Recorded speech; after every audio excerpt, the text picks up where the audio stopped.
ऊपर से निर्वी ने आज स्पेशली उसे ऑफिस जाने से मना कर दिया था, ये कहकर कि आज उसे जन्नत के साथ मैचिंग आउटफिट सेलेक्ट करने जाने हैं। मन मारकर वो अपने कमरे में तैयार हो रहा था कि तभी उसका फोन रिंग हुआ। फोन पर जन्नत का नाम फ्लैश होते देख उसकी आंखें सिकुड़ गई। उसने कुछ देर फोन को घुरा, फिर कॉल रिसीव कर स्पीकर पर कर दिया। हेलो सर, आप सुन रहे हैं? तुम्हारी आवाज सुनकर तो कोई बहरा भी सुनने लगेगा। बोलो, क्या काम था? कलाई पर वॉच पहनते हुए निधान ने कहा। बही उसकी बात सुन जन्नत का मुंह बनाते हुए बोली, और आपकी कड़वी बातों को सुनकर तो मरा हुआ इंसान भी उठकर बैठ जाए।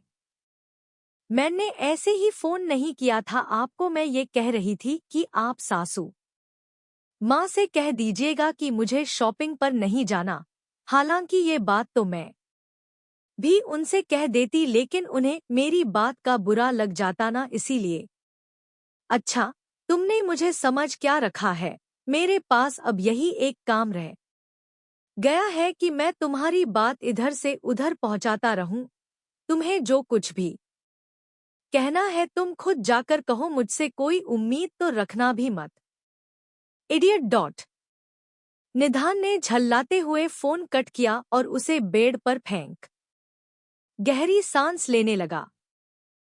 इधर जन्नत फोन को घूरते हुए बोली, आपसे तो मुझे कोई उम्मीद वैसे भी नहीं है। नकचने कही के पहले तो सोचा था सासू माँ को मना कर दूंगी शॉपिंग पर जाने से, लेकिन अब तो मैं जरूर जाऊंगी और आपके पैसे से इतनी शॉपिंग करूंगी कि आपके पास पैसों की कमी ही आ जाएगी। थोड़ी देर बाद निर्वी, अनीशा और जिया जी की गाड़ी एक साथ बड़े से मॉल के बाहर आकर रुकी। आगे वाली गाड़ी से निर्वी के साथ निधान बाहर निकला। निर्वीती गाड़ी से बाहर निकलते ही चारों तरफ नजर दौड़ा। जन्नत को ढूंढ रही थी। हालांकि उसने कहा था कि वो जन्नत के लिए गाड़ी भेज देगी, लेकिन जन्नत ने ये कहकर मना कर दिया कि वो आ जाएगी। इधर ठाकुर मेंसन के साथ साथ रघुवंशी मेंसन में भी सभी महिलाएं तैयार हो चुकी थी और अब सब एक एक करके गाड़ी में बैठ रही थी। माहिरा, अव्या, प्रिय, निधि, सबके चेहरे खिले हुए थे।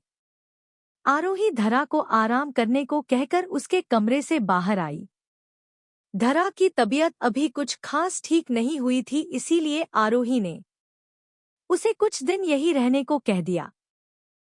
हालांकि आरोही चाहती थी कि धरा भी उनके साथ शॉपिंग पर जाए, लेकिन उसके माथे को टच करने के बाद पता चला उसे तो फीवर है, इसीलिए उसने उसे आराम करने को कह दिया। बाकी सबके साथ आरोही भी मॉल के लिए निकल गई। बाकी सभी जेंट्स तो पहले हो ऑफिस जा चुके थे और अब रघुवंशी मेंशन में सिर्फ धरा और अर्श के साथ कुछ सर्वेंट मौजूद थे। दोनों में से किसी ने भी अभी तक एक दूसरे को नहीं देखा था। धरा तो कल से कमरे से बाहर ही नहीं निकली थी और अर्श भी कल रात लेट से घर आया था, इसीलिए वो थोड़ी देर तक सो रहा था। उसने माहिरा से कह दिया था कि वो कुछ देर बाद उन सबको वहीं मिलेगा। आधे घंटे और सोने के बाद अर्श अंगड़ाई लेते हुए उठकर साड़ा हुआ और सीधा वॉशरूम में घुस गया। लगभग 15 मिनट बाद वो कमर पर टॉवल लपेटे बाहर आया और सिर को टॉवल से पोंछते हुए वैसे ही कमरे से बाहर निकल गया। जैसे ही वो कमरे से बाहर निकला, उसे अपने कमरे के बगल वाले कमरे से कुछ आवाज आई। अर्श आगे बढ़ने के बजाय उस कमरे की तरफ बढ़ गया। उसने हल्का सा दरवाजा अंदर की तरफ धकेला और सामने का नजारा देख उसके होश गए। सामने उसकी तरफ पीठ किए एक लड़की सिर्फ एक टॉवल में खड़ी अपनी जगह पर इधर से उधर कूद रही थी, जैसे किसी से बचने की कोशिश कर रही हो, लेकिन किससे ये अर्श को समझ नहीं आ रहा था। और ये लड़की कौन है, ये तो उसके समझ से भी बाहर था। सिंघानिया मेंसन में ड्रेसिंग के सामने खड़ी सारवी बाल बनाते हुए बार बार अपने फोन को देखे जा रही थी। अभी कुछ देर पहले ही उसने अहान को फोन किया था, लेकिन अहान ने उसका कॉल रिसीव ही नहीं किया। सारवी के चेहरे पर मायूसी झलकने ही वाली थी कि फोन रिंग हुआ और फोन पर फ्लैश अपने नवाब साहब का नाम देख सारवी के चेहरे पर जो चमक आई, उसे शब्दों में बयां ही नहीं किया जा सकता था। उसने बिना एक सेकंड की भी देरी किए फोन रिसीव कर लिया। नवाब साहब, क्या आप अभी तक हमसे नाराज हैं? अगर है भी तो प्लीज अब ये नाराजगी छोड़कर हमें माफ कर दीजिए ना। आगे से हम ऐसा कुछ नहीं कहेंगे, प्लीज माफ कर दीजिए। Heroine, relax. मैं तुमसे कभी नाराज हो सकता हूँ क्या? नहीं ना, तो ये बार बार मुझे सॉरी कहना बंद करो। मैंने कल इसीलिए कॉल रिसीव नहीं किया क्योंकि कल मूड थोड़ा ऑफ था। ऐसे में मैं नहीं चाहता था कि मेरी किसी भी बातों से तुम्हें हर्ट हो। अहान की बात सुन अब जाकर सारवी के बेचैन से दिल को सुकून मिला था। उसने कुछ देर बात करने के बाद कॉल कट किया और मुस्कुराते हुए नीचे मीरा और सिया के साथ शॉपिंग के लिए निकल गई। इधर मल्होत्रा मेंसन के दरवाजे पर रूहान की गाड़ी आकर रुकी, जिसमें से रूहान बाहर निकला और दूसरी साइड से मिश्का बिना किसी भाव के बाहर निकली। सिंघानियाज से लेकर रघुवंशीज और ठाकुर फैमिली की सभी लेडीज इस वक्त मॉल के लेडीज सेक्शन में अपने लिए ड्रेस सेलेक्ट कर रही थी। जन्नत के साथ उसकी मामी ममता जी भी वहां पर मौजूद थी। अपनी बड़ी बड़ी आंखों से वो इतने महंगे और खूबसूरत ड्रेस को देख रही थी, जिससे उनकी आंखें चौंधिया जा रही थी। निधान जब से वहां आया था, वहां रखे काउच पर बैठ अपना फोन स्क्रॉल करने में लगा हुआ था। उसे इन सब में कोई इंटरेस्ट ही नहीं था। जन्नत ने भी उससे बात करने की कोई कोशिश नहीं कि उल्टा वो तो अनाया, श्रव्या और सारवी के साथ मिलकर ड्रेस सेलेक्ट करते हुए हंसे जा रही थी। उसकी हंसी निधान को चिढ़ाने के लिए काफी था। उसकी नजरें भले ही फोन में थी, लेकिन कान जन्नत की बातों में लगा हुआ था। उसके हंसमुख वाले नेचर से सेल्सगर्ल भी उससे बड़े ही प्यार से बात कर रही थी। सेल्फागर्ल ने अपने साथ बाली लड़की से दूसरा लहंगा लाने को कहा और जन्नत से बोली, मैम आजकल तो ये सब आम बात हो गई है। कोई अपने पति को सुपारी देकर मरवा रहा है तो कोई अपनी पत्नी को। लेकिन इन सब से मजेदार न्यूज़ तो अभी कुछ दिन पहले आई थी, जिसमें होने वाला दामाद अपने सास को लेकर फरार हो गया। बताइए भला अब बेचारी लड़की का तो रो रोकर बुरा हाल हो रहा होगा ना। अब वो उस लड़के को किस नजर से देखेगी, जहां पहले वो उसे अपना पति मानती थी, अब वही उसका पिता बन गया। क्या जमाना आ गया है, क्या आया। सास और दामाद भाग गए। जन्नत ने अपनी आंखें हैरानी से बड़ी बड़ी कर दोबारा उस सेल्सगर्ल से पूछा, जिसपे वो सेल्सगर्ल मुंह बनाते हुए, और नहीं तो क्या मैम, आपको पता है न्यूज़ में तो ये भी दिखा रहा था कि वो लड़का लड़की की बात न मानकर सास की बात ज्यादा मानता था।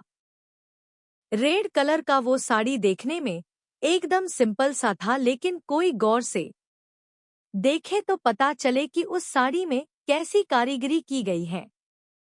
फूल ब्लीव्स का ब्लाउज उस साड़ी की खूबसूरती पर चार चांद लगा रही थी।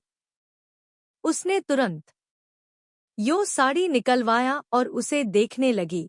सेल्फसगर्ल मुस्कुराते हुए बोली, मैम ये साड़ी बस एक ही पीस डिजाइन की गई है और ये अब तक की सबसे महंगी साड़ी है।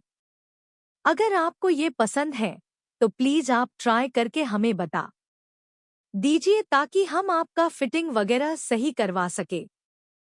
साड़ी कितनी महंगी है, इससे हमें फर्क नहीं पड़ता, फर्क बस पसंद की है। अगर ये सिर्फ 500 की भी होती तब भी हम यही साड़ी लेते क्योंकि ये साड़ी हमें पसंद है। हम ट्राई करके आते हैं।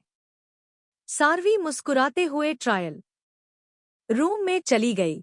उसके जाते ही उसके पीछे खड़ी सिया, जिसने अब तक उसकी सारी बातें सुन ली थी, मुस्कुराते हुए उसने रुद्र के पास कॉल किया।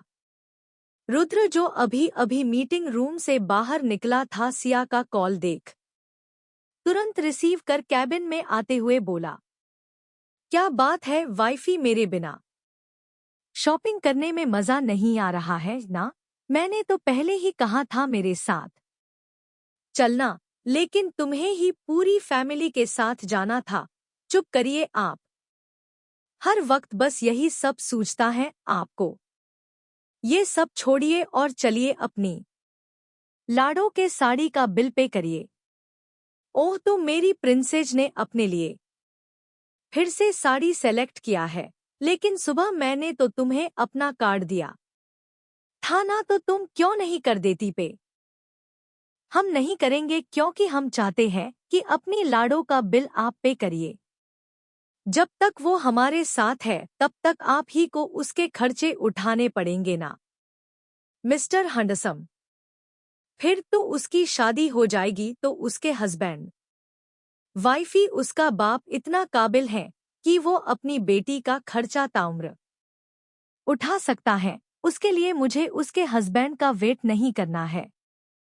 और हाँ, प्रिंसेस को जो पसंद आए उसे लेने देना, मैं मैनेजर से बात कर लूंगा।